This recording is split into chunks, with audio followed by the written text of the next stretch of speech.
កម្ពុជាហើយខោថៃនៅឆាកអន្តរជាតិហ្មងបាទ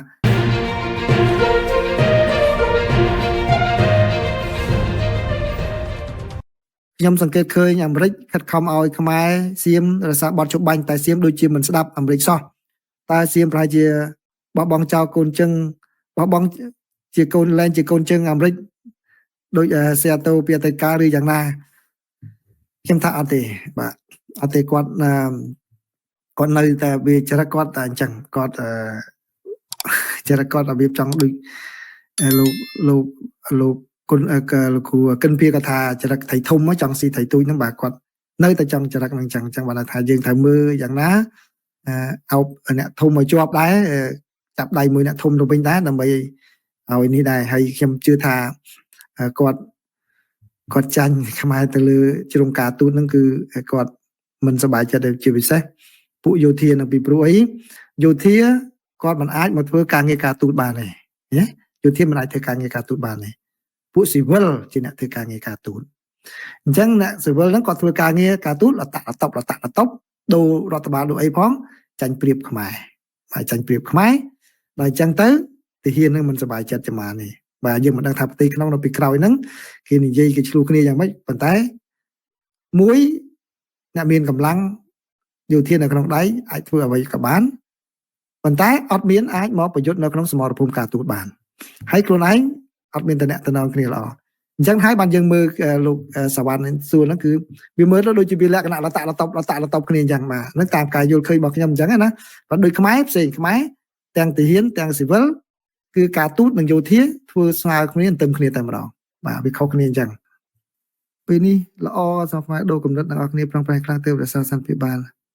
លោកប៊ុនហៀងអញ្ចឹងសម្រាប់អ្នកចូលក្រោយណាដូចខ្ញុំនិយាយអញ្ចឹងគឺដូចខ្ញុំនិយាយអញ្ចឹងគឺការដែលរដ្ឋមន្ត្រីក្រសួងការបរទេសកម្ពុជាបង្ហោះជាប្រចាំហ្នឹងហើយខ្ញុំលើកទឹកចិត្តឲ្យប្រិមិត្តទៅមើលហ្នឹងគឺដើម្បីឲ្យប្រិមិត្តអ្នកដែលចង់ដឹងចេះយល់ពីបញ្ហាទៅសង្កេតមើលឃើញទេរបៀបការទូតគេធ្វើអញ្ចឹងហើយគេបញ្ចេញអញ្ចឹងគេធ្វើបញ្ចេញដើម្បីឲ្យមហាជនបានដឹងគេអាប់ដេតឲ្យធ្វើបច្ចុប្បន្នភាពឲ្យមហាជនដឹងអញ្ចឹងដើម្បីកុំឲ្យ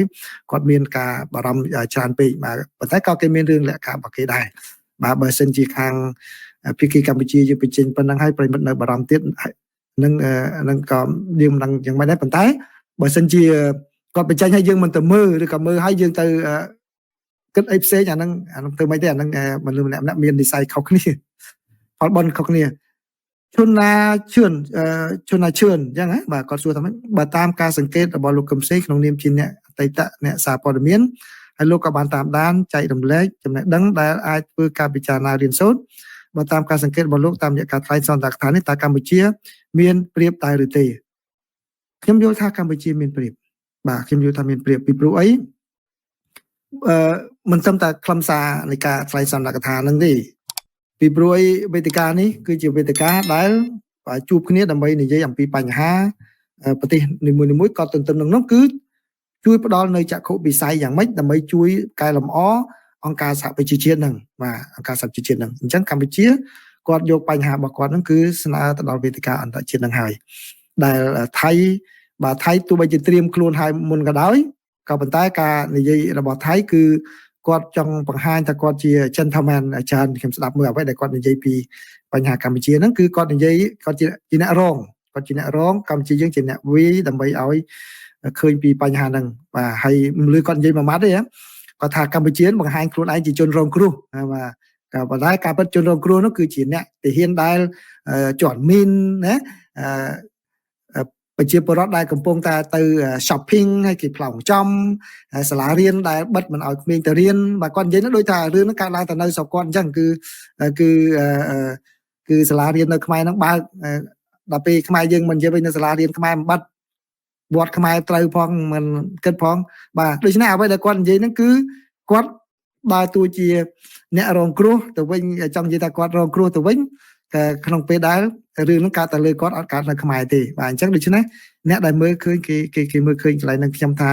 បើតាមរយៈសកម្មភាពមុនថ្លែងសន្និដ្ឋាន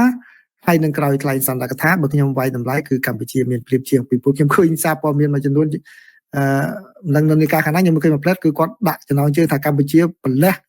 ថៃនៅអង្គការសហជីវជាតិតែជាមួយ Reuters APA គាត់ចេញស្អែកហ្នឹងតែគាត់សរសេរយ៉ាងម៉េចចាំមើលណាបាទចាំមើលតែគាត់វាតម្លៃមិនប៉ុន្តែបើការវាតម្លៃរបស់ខ្ញុំគឺជារឿងមួយដែលកម្ពុជាបានយើងនិយាយពាក្យសាមញ្ញស្រួលយល់ថាកម្ពុជាហែកខោថៃនៅឆាកអន្តរជាតិហ្មងបាទដាក់ headline យ៉ាងក៏បានកម្ពុជាហែកខោថៃហ្មងឲ្យហែកឬក៏ហែកស្រោមមុខបាទនិយាយព្រោះថាហែកស្រោមមុខថៃ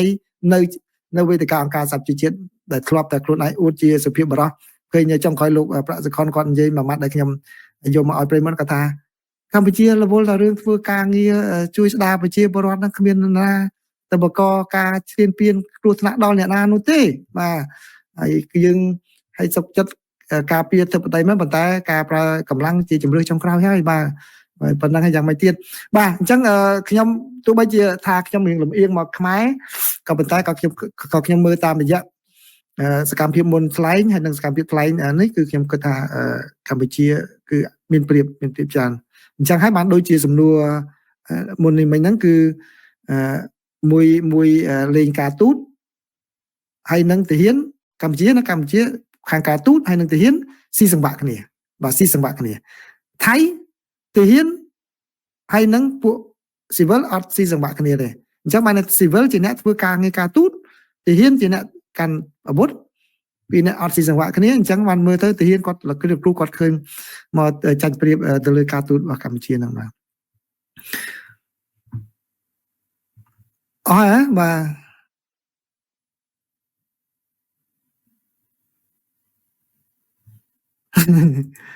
បាទនូសុផានក៏ថាខ្ញុំបានអានសិភើរបស់លោក Ray Dalio How Country Go Broke ស្ថានភាពប្រទេសថៃចូលក្នុងប្រភេទសិភើ Internal Disorders វិធីដោះស្រាយគឺបង្កសង្គ្រាមជាមួយប្រទេសជិតខាងបាទអរគុណបានចូលរួមជាយោបល់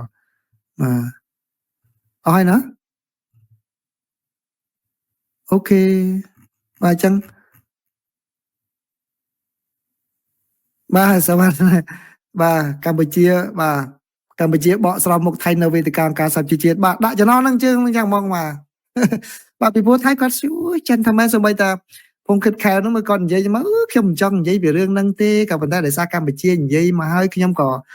ដូរសរសេរសន្ទរៈរីរ៉ាយសន្ទរកថាខ្ញុំឡើងវិញទៅដើម្បីនិយាយអំពីបញ្ហាហ្នឹងកម្ពុជាហ្នឹងជាអ្នកតែងខ្លួនឯងជាអ្នករងគ្រោះក៏ប៉ុន្តែការពិតរងគ្រោះពិតប្រាកដគឺអញ្ចឹងគាត់និយាយនៅសភាពអូយើងបើកព្រំដែនមនុស្សធម៌ដើម្បីជួយក្រោយពីកម្ពុជាបានសន្តិភាពយើងក៏ទៅជួយស្ដារផ្លូវស្ដារអីណាចេញមកគាត់បង្ហាញថាគាត់ឲ្យ gentleman ហ្មង gentleman តែបើយើង gentleman អញ្ចឹងអ្នកដែលគឺស្ដាប់គេថាតែបើឯង gentleman អញ្ចឹងមិនក៏ទៅមានចំនួននឹងកើតវាអញ្ចឹងគាត់ថាបាទអញ្ចឹងដូច្នេះជារឿងនឹងច្រើនអញ្ចឹងគាត់ខំនៅប្រឹង show ជាគាត់ជា gentleman ទៀតណាបាទជាបើសុភាពបរោះទៀតបាទអញ្ចឹងអស់ប៉ុណ្ណឹងណាបាទខ្ញុំមិនគិតថាមេបញ្ជាការយោធាថ្មីរបស់ថៃឡើងមកហ្នឹងគឺអាចនឹងធូរសាលទេពីព្រោះអីអាចគាត់ធ្វើកិច្ចការមួយចំនួនពីព្រោះបើសិនតែគាត់មកភ្លាមគាត់ព្រមតាមខ្មែរដកលួសបន្លាអាហ្នឹងគឺច្បាស់ជាមហាជនគាត់គេថាគាត់ខ្សោយជាងអ្នកមុនអញ្ចឹងដូច្នេះតាមធម្មតាគឺគាត់ត្រូវតែបង្ហាញសាច់ដុំថាគាត់ធ្វើខ្លាំងក្លាដូចអ្នកមុនឬក៏ជាងអ្នកមុនបាទហ្នឹងគឺជាស្តង់ដារគាត់ត្រូវធ្វើអញ្ចឹងហើយសួរថាហេតុអីបានជាខ្ញុំហ៊ាននិយាយអញ្ចឹងពីព្រោះវាមានក្បួនមិនមែនខ្ញុំចេះអង្គុយនឹកសម័យនិយាយទេវាមានក្បួន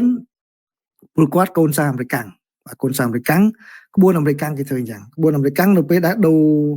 ណាមួយនៅក្នុងតំបន់ចំនួនខ្ញុំលើកឧទាហរណ៍ករណីជាក់ស្ដែងមួយចុះបាទករណីជាក់ស្ដែងមួយនៅពេលដែលលោក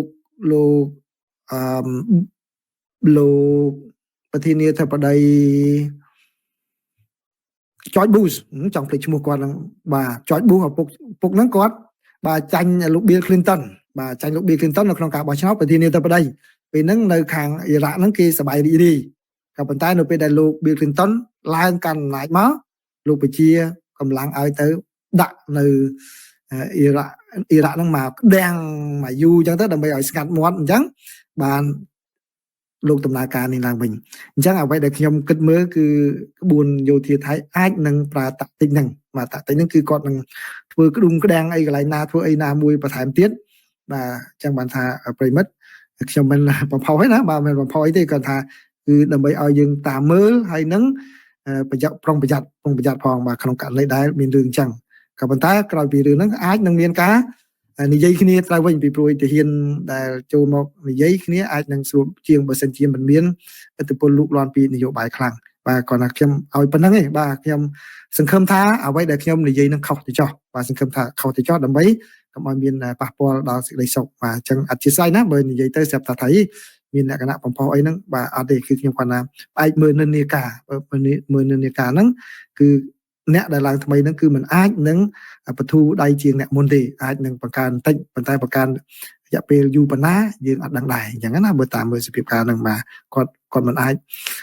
ចូលភ្លាមមកស្រាប់តែខ្សុយជាងអ្នកមុនគឺច្បាស់ជាទទួលការកោតទោសហើយបាទនេះគាត់ជាការសង្កេតរបស់ខ្ញុំប៉ុណ្ណឹងទេនិយាយម្ដងទៀតខ្ញុំសង្ឃឹមថាការសង្កេតរបស់ខ្ញុំនឹងខុសទៅចោះបាទអរគុណបាទមានអ្នកណាសួរយ៉ាងម៉េចបាទហ្នឹងហើយបាទខ្ញុំអរគុណណាថេងសគាត់ថានេះជាការពិតថៃពិតជាបានបំពេញបទច្បាញ់មែនលោកមិនបានលំអៀងទេសូមអរគុណបាទសូមអរគុណណាបាទសូមអរគុណបាទហ្នឹងអញ្ចឹងខ្ញុំបានត្រៀមចែករំលែកការសង្កេតរបស់ខ្ញុំបន្តិចហើយបានឆ្លើយប៉ុណ្ណឹងសង្ឃឹមថាប្រិមត្តអាចទទួលយកបានបាទហើយសង្ឃឹមថាមិនអាក្រក់ដូចអ្វីដែលខ្ញុំព្រួយបារម្ភទៅចោះបាទមិនអាក្រក់ដូចខ្ញុំព្រួយបារម្ភសង្ឃឹមថាយើងបានសេចក្តីសុខហើយនឹងយ៉ាងណាក៏ដោយគឺពេលនេះគឺទៅរួមកម្លាំងគ្នាសិនទៅកុំអាគិតរឿងអីផ្សេងបាទមានខ្ញុំសរសើរដែរមានអ្នកខ្លះដែលគាត់ចូលមក YouTube របស់ខ្ញុំគាត់មាននិន្នាការផ្សេងប៉ុន្តែគាត់បាន comment មកដោយភាពថ្លៃថ្នូរបាទទោះបីជាគាត់មានការអន់ចិត្តជាមួយខាងរដ្ឋាភិបាលកម្ពុជាមិនគាត់នៅ comment យ៉ាងថ្លៃថ្នូរបាទជាមួយខ្ញុំអរគុណប្រិមិត្តនឹងផងដែរមិនដឹងគាត់បងខ្ញុំឬក៏បងខ្ញុំយ៉ាងណាក៏ដោយខ្ញុំអរគុណដែរបាទសំខាន់ពេលហ្នឹងបាទពេលហ្នឹងយើងរួមកម្លាំងគ្នារួមគំនិតគ្នាសិនទៅបាទចាំចប់រឿងហ្នឹងចាំយ៉ាងម៉េច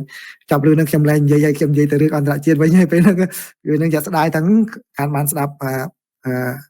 លោកកំសែងចែករំលែកចំណេះដឹងអីបន្តិចហើយបាទចប់ហ្នឹងខ្ញុំជប់ហើយខ្ញុំបាទអរគុណជំរាបលា